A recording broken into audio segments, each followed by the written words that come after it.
All right, welcome everybody to the effects of using prescribed burns as a management tool on bumblebees in oak savannas. A quick reminder as we get started, please use the Q&A box to the right for all questions, and the chat function can be used for all other comments. Our presenter will address as many questions as possible in the time we have, but for any questions that we're not able to cover, she will be able to respond in the chat. And you can access that in the agenda after the presentation ends. So today our presenter is Kristine Shoenecker, a research intern with the Grattan Lab at the University of Wisconsin-Madison. She began working at the Grattan Lab in June 2023 after graduating with a bachelor's degree in natural resources and environmental sciences from the University of Illinois at Urbana-Champaign.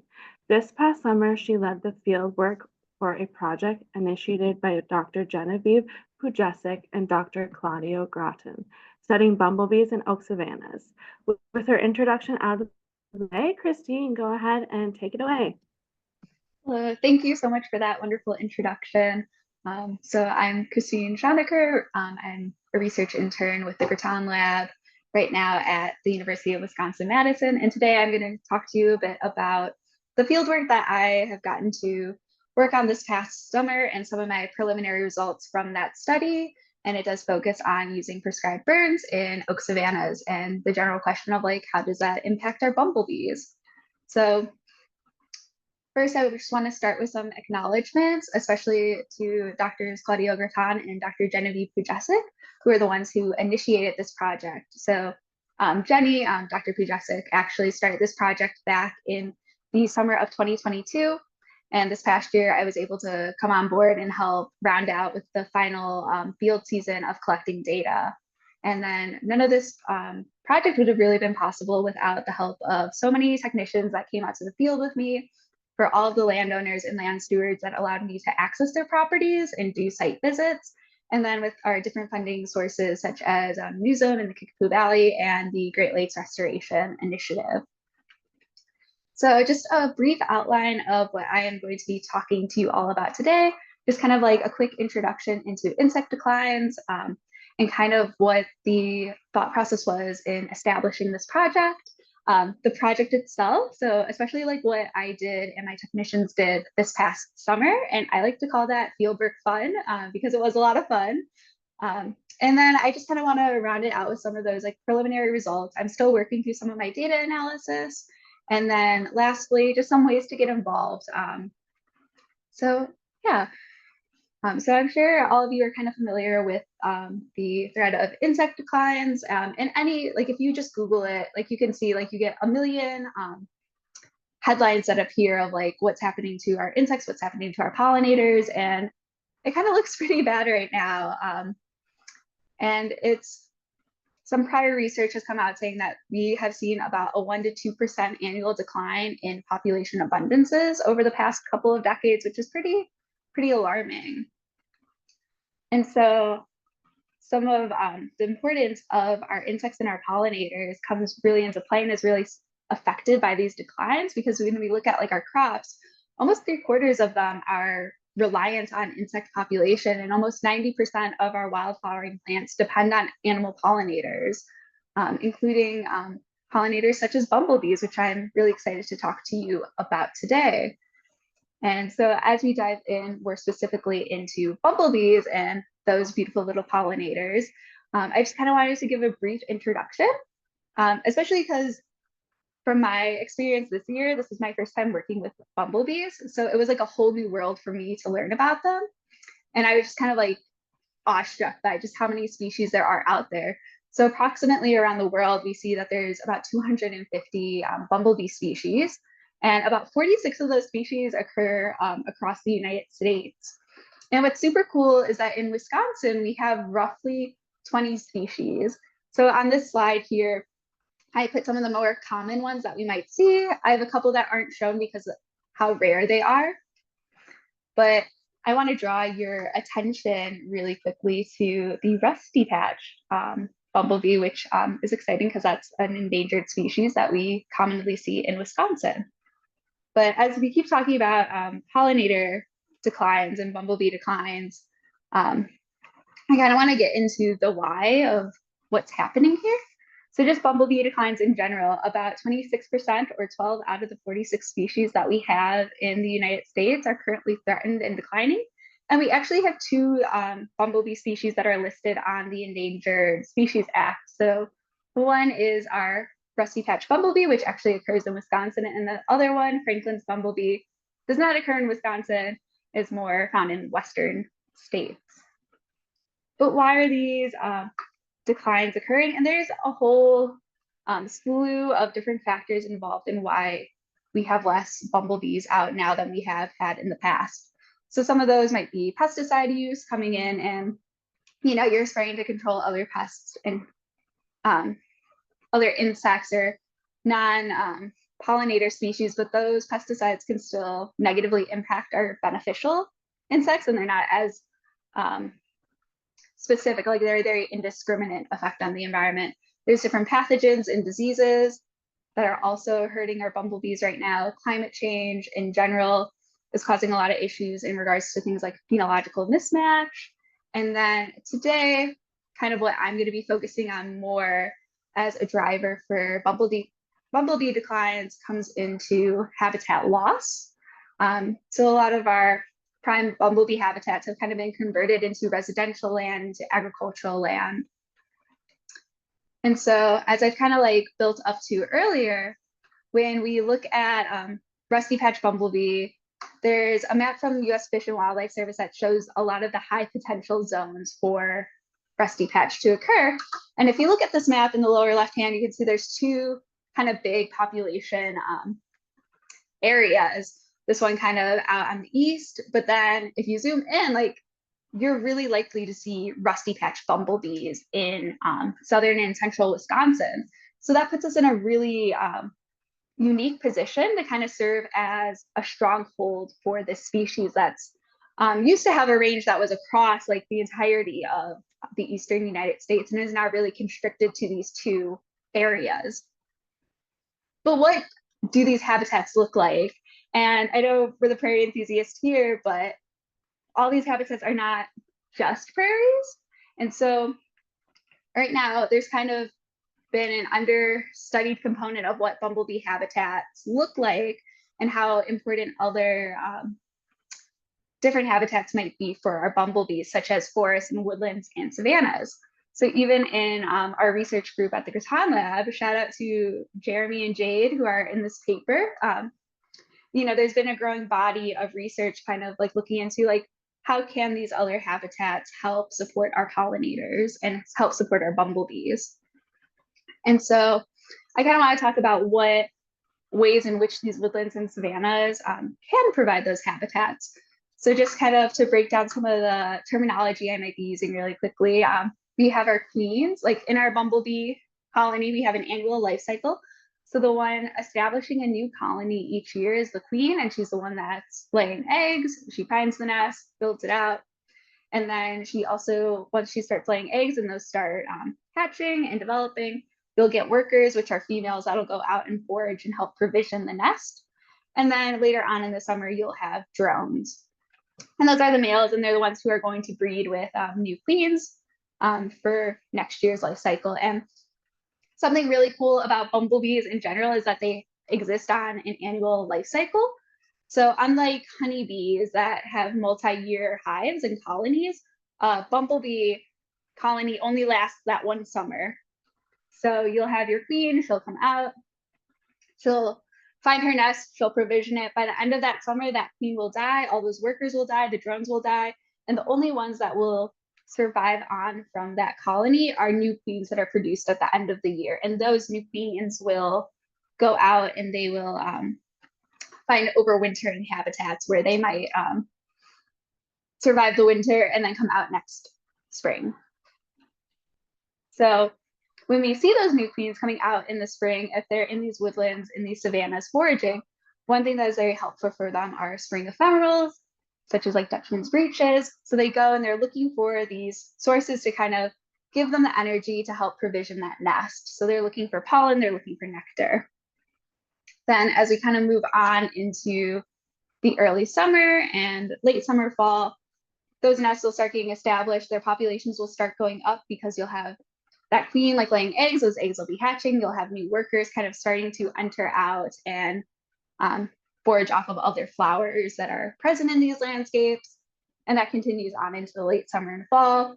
And near that like late summer fall, you'll start having those drones also be produced, and they're going out and like looking for new queens to mate with.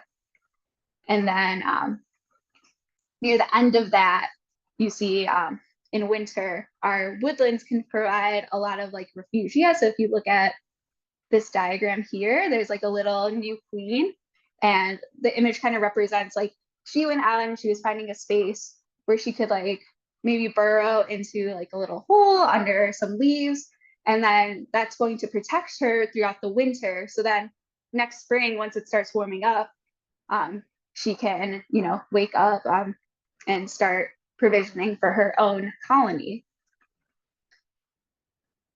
And so, and when we look at our historic Wisconsin vegetation, we can see that there's a lot of oak savannas. So kind of on the slide, just drawing your attention to, we have a lot of habitat that isn't just prairies that our bumblebees might be using, and we don't really understand how they are using these resources. So if you kind of like look historically, we've seen a lot of different oak savannas down in the southern and central portion of the state. I also have a few pictures on here just of different oak savannas that I went to this summer.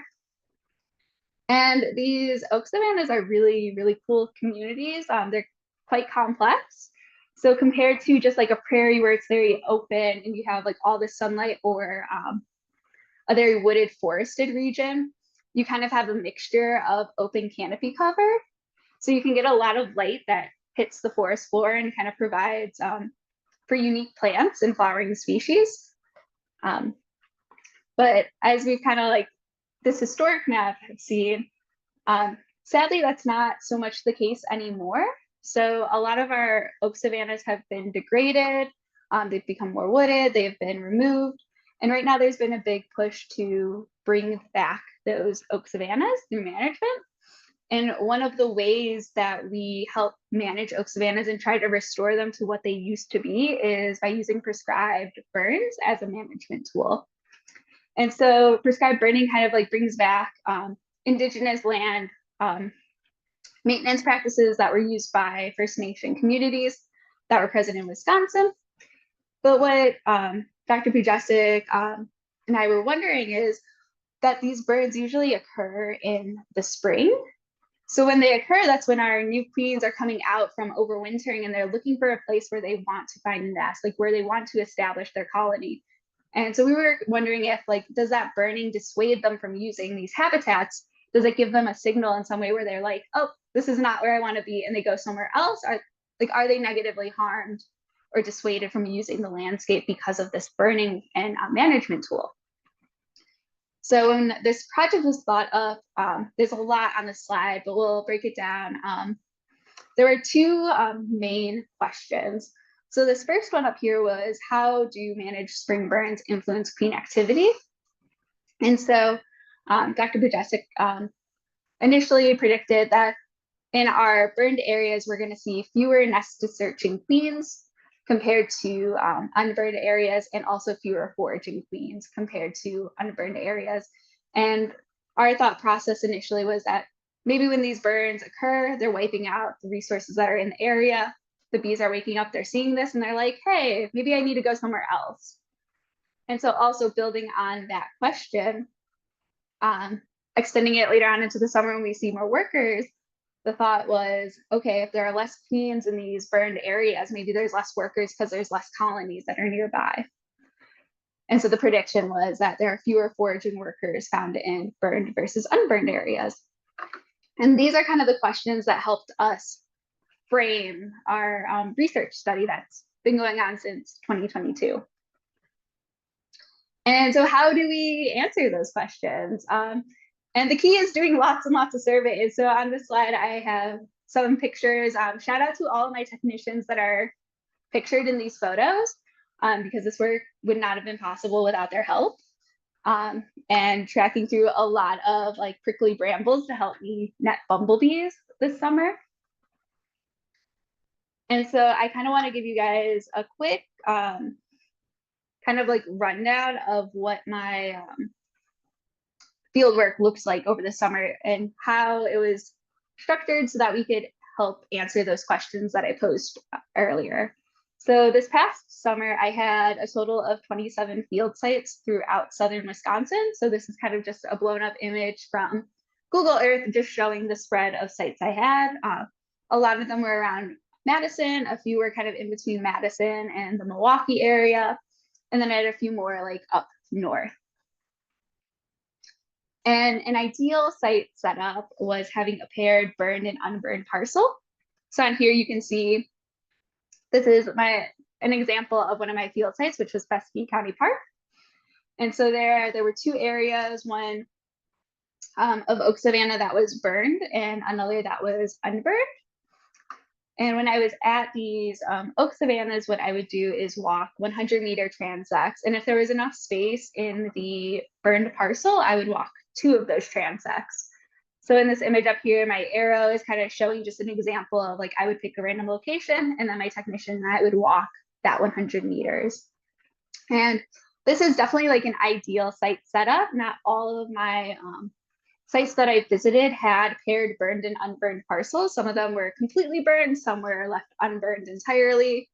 So I was trying to find a lot of sites where I had that pairing, but also I did have sites that didn't have that. And this is just another representation of kind of what my transect surveys looks like when I started them. So my technician and I would start kind of like, at one point we would record our GPS coordinates, and then as we were walking, within 2 meters of the line we were walking, we would net any bee that we came across, if it was a queen, if it was a worker, if it was a drone.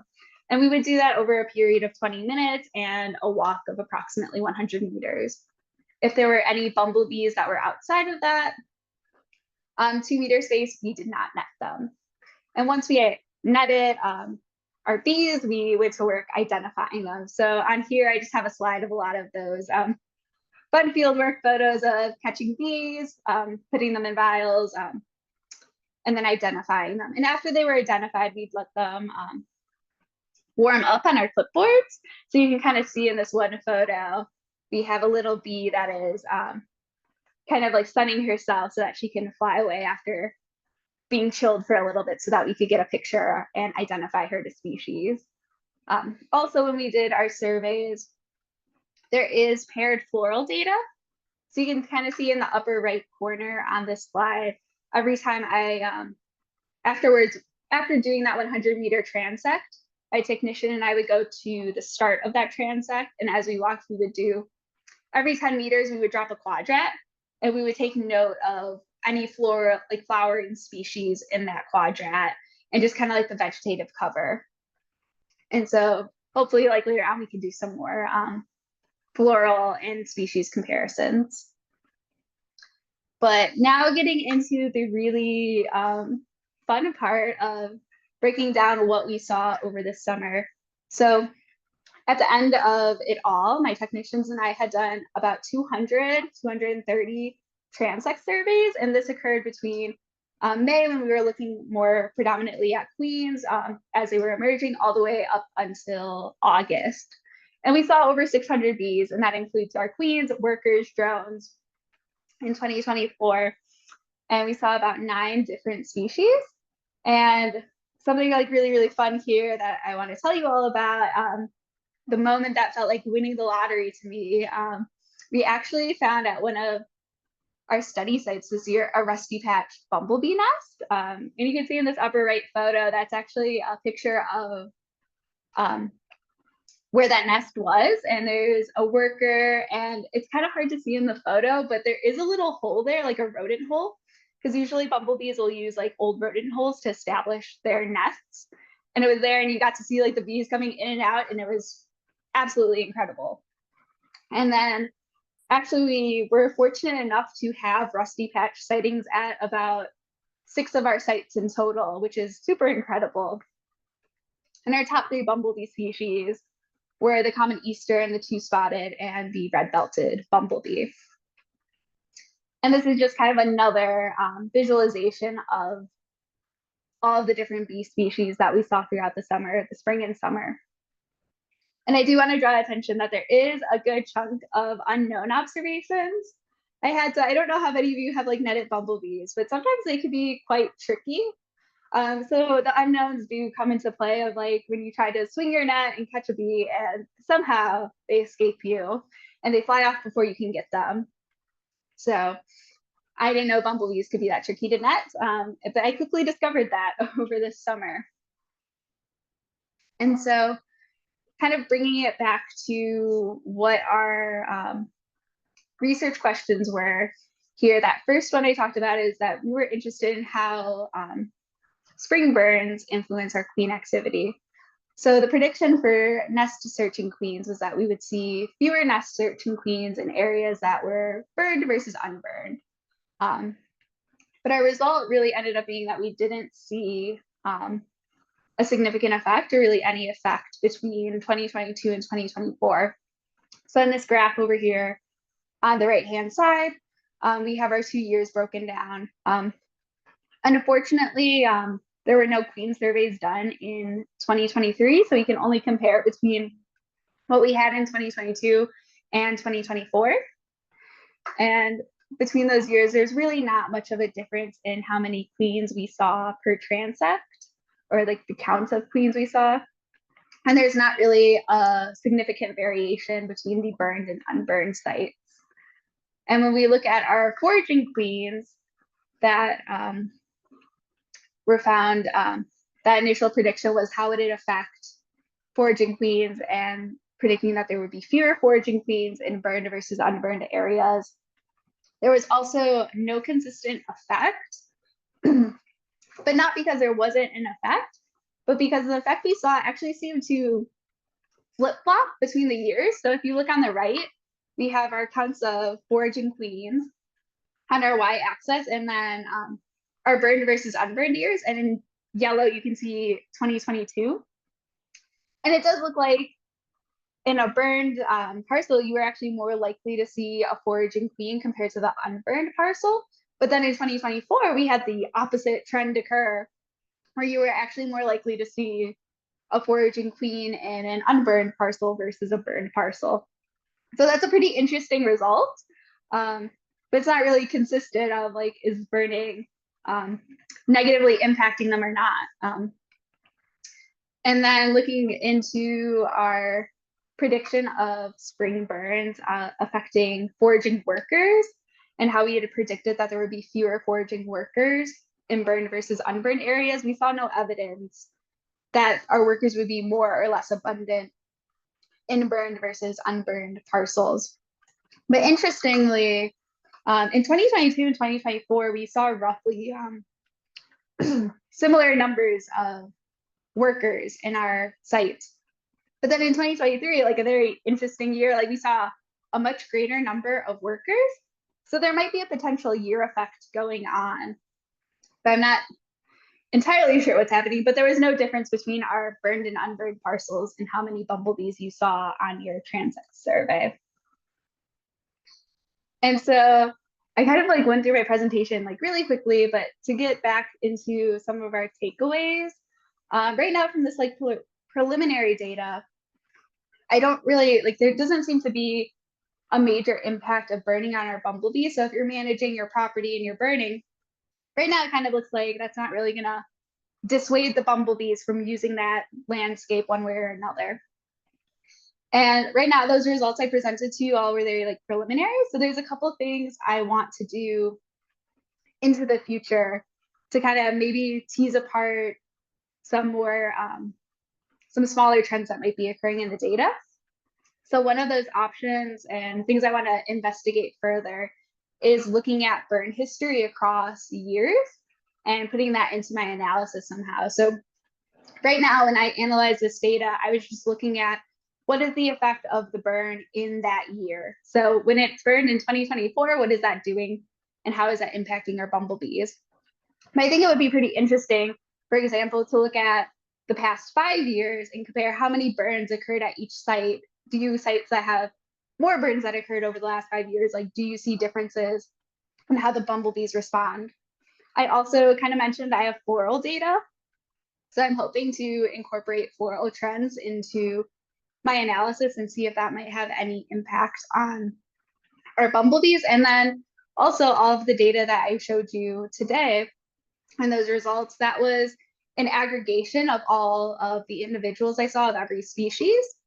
So I would love to kind of tease apart and see if there might be some species specific trends that are occurring in these sites. So that's kind of like a brief like overview of everything I did over this past summer. And obviously, like I'm still exploring this data and it's really exciting. But now I just want to spend a little bit of time telling you all about different ways you can get involved with bumblebee research as well. So the first method, which I'm sure some of you all are already familiar with, is the Bumblebee Brigade, which is a really cool community science initiative to monitor bumblebees in Wisconsin, and a really super cool resource. They have a lot of great identification guides that you can use to beef up your bumblebee monitoring skills and identification skills. And actually, their website was really helpful when I started my field season, because I wasn't sure when all of these queens were going to start emerging. And so my mentor, like Dr. Pujesic, was actually like, hey, you should keep track of the Bumblebee Brigade's website, because people will start putting their observations in of these spring queens coming out. And then you'll know, like, oh my gosh, like here's like 5 or 10 of them in a day. And it's like, okay, you need to like start visiting your sites and getting out there for your surveys. So this was a really great source where I was able to use community like derived observations to help me figure out, okay, when do I need to start like visiting my sites, and when am I going to be likely to see bumblebees out there, compared to just guessing like, oh, like it's the middle of April, I should just get out there now. So that was super helpful. And it's a really great resource. They also have a monthly newsletter, which you can subscribe to, but they're great. And another app that I also got to utilize a lot throughout this field season was Bee Machine. And so Bee Machine is like a smartphone app that you can download onto like your iPhone or your Android phone, whichever. They also have like a web browser version. And essentially, like they use AI to help identify the bee that you have. So you can see on the right side, this is actually like a picture I took of a bumblebee this year. And I uploaded it to Bee Machine, and then they'll use their algorithm and machine learning and a whole lot of cool computer sciencey stuff. And they'll generate 3 different guesses for what species of bee you're looking at. And they'll give you like their little confidence in like that prediction. So you can see here, they were like 90% confident that that was a Bombus rufosinctus, or a red-belted bumblebee. And so when I first started doing my surveys, this app was like really helpful as just a way that I could double check my identifications of bees that I was working with, especially when you get some of the different like color morphs, like in your red-belted bumblebees that can look very red-belted or have like no red belt on them. And then you can record where your observations occurred from. And so that kind of wraps up my presentation. I talk a little bit fast. I'm happy to take any questions. Thank you so much for having me here today and letting me talk and share some of these preliminary findings. I'm really excited about them, and I'm excited to see how they further develop as I'm able to incorporate some more of my data analysis. Thank you so much. This has been just a wealth of information. I know everybody is really excited about learning about bumblebees. We've got a lot of great questions for you. Okay. So I will just go down the list, and then feel free to answer as many as you can get to. Yeah. So our first question here is, you looked at areas burned in the spring after green up had begun. The prairie enthusiast does a lot of its burning either in the spring, before growth of early native plants, or the fall. Please speculate on potential differences between burning in the dormant season versus early growing season on bumblebees in general, and then on the rusty patch bumblebees as well. Yeah, that's a great question. Actually, it's still something I'm trying to figure out how to work into my data analysis, because a lot of the landowners and a lot of the sites I went to this summer are managed by the prairie enthusiasts. So we're trying to figure out that how to incorporate fall burning versus like spring burning when we look at the data. I guess my so this is definitely me speculating here on what might be happening is I do wonder if it's just like in the fall, hopefully by then a lot of your queens are already finding like cozy spots to overwinter. So maybe they don't care as much about like what gets burned. And I'm not as familiar with plant ecology, I will say. So I know a little bit about how burning impacts the green up later on, but I I feel like maybe fall burning might dissuade them even less. But right now, from these preliminary results, it doesn't seem like spring burning is really impacting them. So I feel like fall burning would be less impactful, if that makes sense. But it's definitely still um, a question that I'm pondering and trying to figure out the best way to um, formulate like the data analysis to like try and tease that apart more so. So that's a work in progress. Absolutely. Thank you for answering that. Okay, so second question here. Do bumblebee queens or rusty patch specifically, if there are differences between species, overwinter in places that could be affected by fire in the dormant season? Okay. Um, so this is another great question because actually like there's so much we don't know about bumblebee overwintering. And that's just because it's like really hard to find, you know, like a very tiny little bumblebee um, in so many of these sites. So I assume there might be some different species interactions going on, especially like maybe behaviorally if, where they choose to overwinter, but it's hard to say for sure because we just don't have any data on it. But that's like a really interesting area to potentially look into the future. But we haven't really been able to do any studies on where they're choosing to overwinter and why. Um, so I'm sorry I Yeah. can't give much more of an answer to that. It's very unknown. No, that's very interesting. I mean, it would be super hard to gather that data in the first place. Mhm. So, all right, Yeah. let's see here. Another question. 2024 was an early spring in southern Minnesota. Do you think that the spring burns in 2024 may have damaged more flowers than in 2022? I would say potentially, but also I wasn't a part of this project back in 2022, so I can't really speak on to like what the spring conditions looked like back then. I do know that this year when I first started contacting landowners about visiting their sites and asking them if they were going to burn or not burn or what was going on, it seemed like a very difficult season to plan for this year, just because of like how quickly things were greening up and just the weather conditions. I know a couple of my land managers were telling me like, hey, like there's a pause right now on burning, so we don't know if we'll actually get to do any of our management that we wanted to. Um, yeah. Thank you for that information. Let's see here. The next question is, are there any studies that look at mowing and its effect on bumblebee survival and nesting? Ooh. That I'm not aware of, especially because I'm not sure how much people are mowing out in like these specific sites, but that would be an interesting area to look into. I'm sorry, so many of my answers are kind of like I'm not entirely sure yet. But No, you're in the gathering and learning phase, so I'm sure maybe someday you'll come back and share yeah, your new research with us. yeah. Um, let's see. So another question here, or a statement and question. I would welcome a researcher on my land, which is a mix of farm and woods and prairie in the Driftless region. Is there a way to get on a list as a potential research site? Oh, that's a great question. Yeah, I feel like you could like reach out to us at the Kristine Lab website, which is kind of like on this slide. I think this has been like right now, like our final field season collecting data on this specific project. Um, but actually, that's really interesting because I actually don't know how the process entirely goes of like when people first start reaching out to different land managers.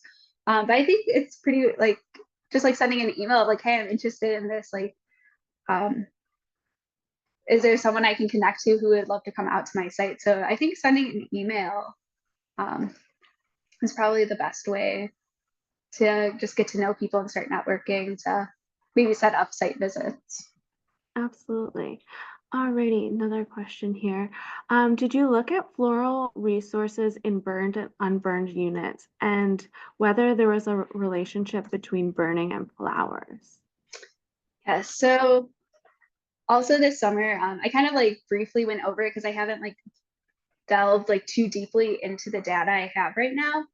But after we did every transect survey and that 100-meter distance, we would like re-walk it. And every 10 meters, we would put 2 quadrats down. So just like 2 little squares. And during like in those, we would record like what was flowering and blooming. So I do have species lists right now of what was at each site. And that's what I'm also, the next like challenge that I'm diving into with my data is like, okay, how do I analyze this and like compare it between the burned and unburned areas? And how do I compare that to the different bees we saw? So that is to be determined and will come at a later date. Excellent. Let's see here. Can you describe the habitat where you found the rusty patched bumblebee nest?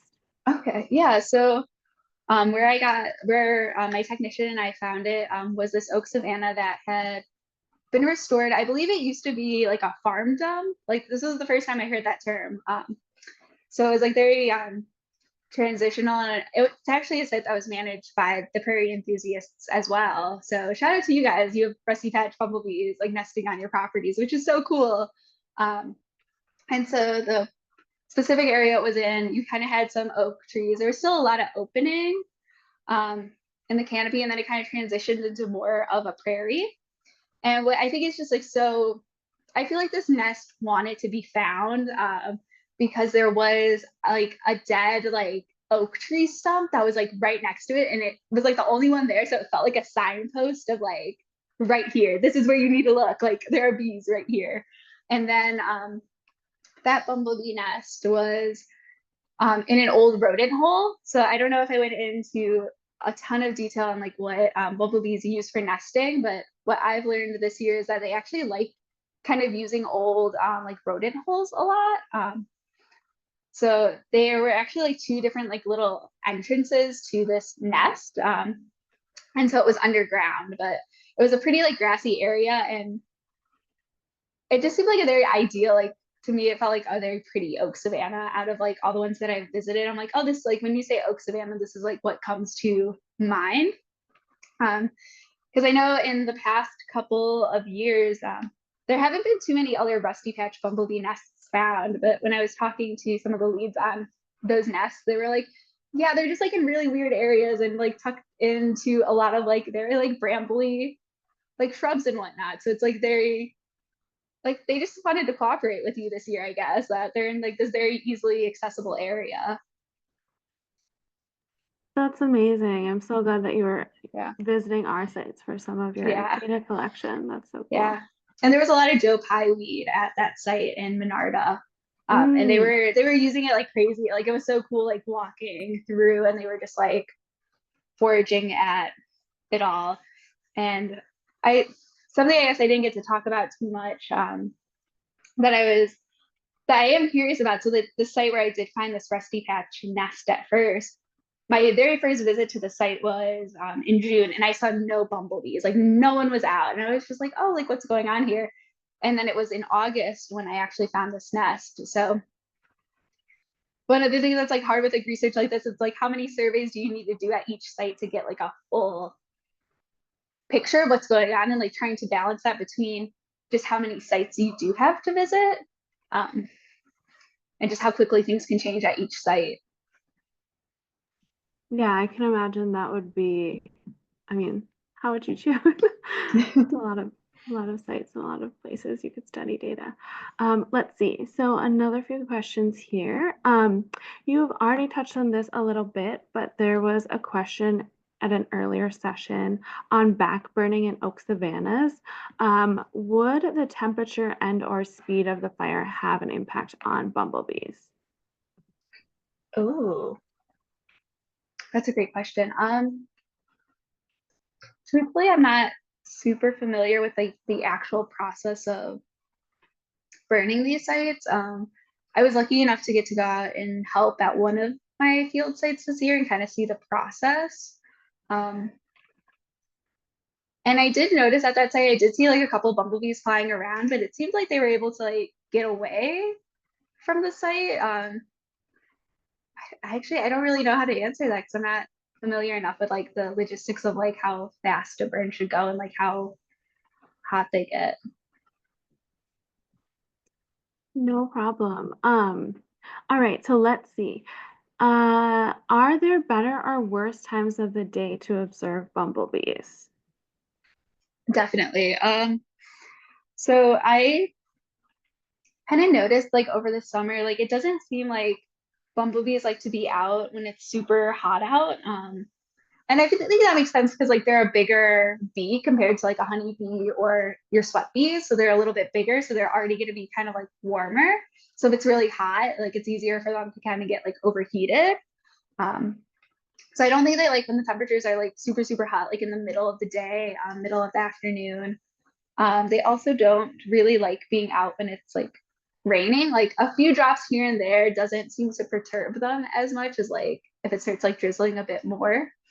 Um, I so I usually did my surveys like either kind of like in the morning to mid morning, and then like my technician and I would like take lunch because that's like it was just hot out and the bees weren't really out, and then we would do like the afternoons, and they seem to like that. I think also if it's like a very windy day, you might be less likely to see them. Like if you're getting like very strong gusts. Um, yeah. Thank you. Let's see. So you kind of already touched on this and how there's not a lot of data on overwintering bumblebees, but this question, maybe you can answer it or give your perspective. So is there anything landowners can do to help make sure there are places for bumblebees to overwinter on their property? Yeah. I think probably the best thing to do would be to make sure you're leaving some like refugia.